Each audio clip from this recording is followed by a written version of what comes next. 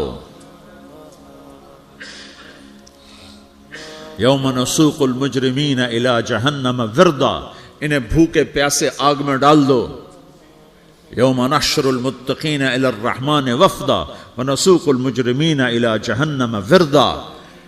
نیکوں کے جانے کا طریقہ اور ہوگا، نافرمانوں کے جانے کا طریقہ اور ہوگا. کوئی عورت غلط ہوگی، ہار جائے گی، تو اس کو منہ میں ہار نہیں ڈالیں گے، اس کو سر کی چوٹی سے پکڑیں گے، بالوں سے، اور اس کو اسے جھٹکا دیں گے. تو ایسے کلا بازیاں کھاتی ہوئی گرے گی، کہے گی رحم کرو، رحم کرو. وہ کہیں گے رحمان نے رحم نہیں کیا، ہم کہاں سے رحم کر. یہ ہارے ہوئے لوگ ہیں. یہ سب کچھ ہونے والا ہے، یہ سب کچھ ہونے والا ہے. اور اگر اس کی نیکیاں بڑھ جاتی ہیں، اوہو، تو میرا رب اعلان، تو فرشتہ اعلان کرے گا فلاں فلاں کا بیٹا کامیاب ہو گیا، نیکیاں بڑھ گئیں، مبارک ہو، مبارک ہو. تو میرا رب کہے گا کیا کہے گا؟ قرآن سے ہی سنو. فَأَمَّا مَنْ أُوتِيَ كِتَابَهُ بِيَمِينِهِ، جس کے سیدھے ہاتھ میں پیپر آ گیا، یہ کامیابی کی نشانی، نیکیاں بڑھ گئیں. تو ایک نعرہ لگائے گا. آدمی جب خوش ہوتا ہے تو نعرے مارتا ہے نا، جب زیادہ خوشی چڑھتی ہے تو نعرے لگاتا ہے. تو چھوٹے بچے بھی خوش ہوتے ہیں تو چیخنا شروع کر دو، ہو ہا کرتے ہیں. تو جب وہ دیکھے گا کہ میرے لیے جنت ہو گئی، تو ایک نعرہ لگے گا، ہو. تو وہ کہیں گے تمہیں کیا ہوا، کیا ہوا؟ تو اس کے نعرے کو قرآن نے لفظ بنا دیا، اس کے نعرے کو قرآن نے لفظ بنایا. فَأَمَّا مَنْ أُوتِيَ كِتَابَهُ بِيَمِينِهِ، جس کے سیدھے ہاتھ میں پیپر آیا، فَيَقُولُ هَاؤْمُ اقْرَءُوا كِتَابِيَهْ. وہ ایک نعرہ، یہ جو ہاؤم ہے نا، یہ لفظ نہ، یہ نعرہ ہے. تو وہ کہیں گے کیا ہوا؟ کہے گا اقرؤوا کتابیہ، میرا پیپر دیکھو، میں پاس ہو چکا ہوں، میں پاس ہو چکا ہوں، میں پاس ہو چکا ہوں، میرا پیپر دیکھو. وہ کہے گا تو کیسے پاس ہو گیا؟ کہے گا انی ظننت انی ملاقن حسابیہ، مجھے پتا تھا میرا رب پاناما میں میرا ٹیسٹ لے رہا ہے، میں تیاری کرتا رہا، میں خالی ڈالر نہیں جوڑتا رہا، میں تیاری کرتا رہا۔ تو اب اللہ کا جواب آ رہا ہے، اب اللہ کہہ رہا ہے فَهُوَ فِي عِيشَةٍ رَاضِيَةٍ فِي جَنَّةٍ عَالِيَةٍ قُطُوفُهَا دَانِيَةٌ كُلُوا وَاشْرَبُوا هَنِيئًا بِمَا أَسْلَفْتُمْ فِي الْأَيَّامِ الْخَالِيَةِ، میرے بندے کو جنت مبارک ہو، میرے بندے کو اعلیٰ زندگی مبارک ہو، عالی شان جنت مبارک ہو، جنت کے تحفے، جنت کے پھل مبارک ہوں، جس کے گچھے لٹکے ہوئے تمہارے سروں کے اوپر مبارک ہوں۔ یا آپ کے انگور کا گچھا اتنا سا ہوتا ہے نا، دیکھیں نا اتنا سا ہوتا ہے، ابھی روزانہ کھانے پر نظر آتا ہے، اتنا سا گچھا ہوتا ہے۔ تو ایک بدو نے اللہ کے نبی سے پوچھا یا رسول اللہ جنت میں انگور ہیں؟ آپ نے کہا ہیں۔ وہ کہنے لگا ایک گچھا کتنا بڑا ہوتا ہے؟ تو آپ نے کہا ایک مہینہ سیدھا اڑتا جہاں پہنچے گا اتنا بڑا جنت کے انگور کا ایک گچھا ہوگا۔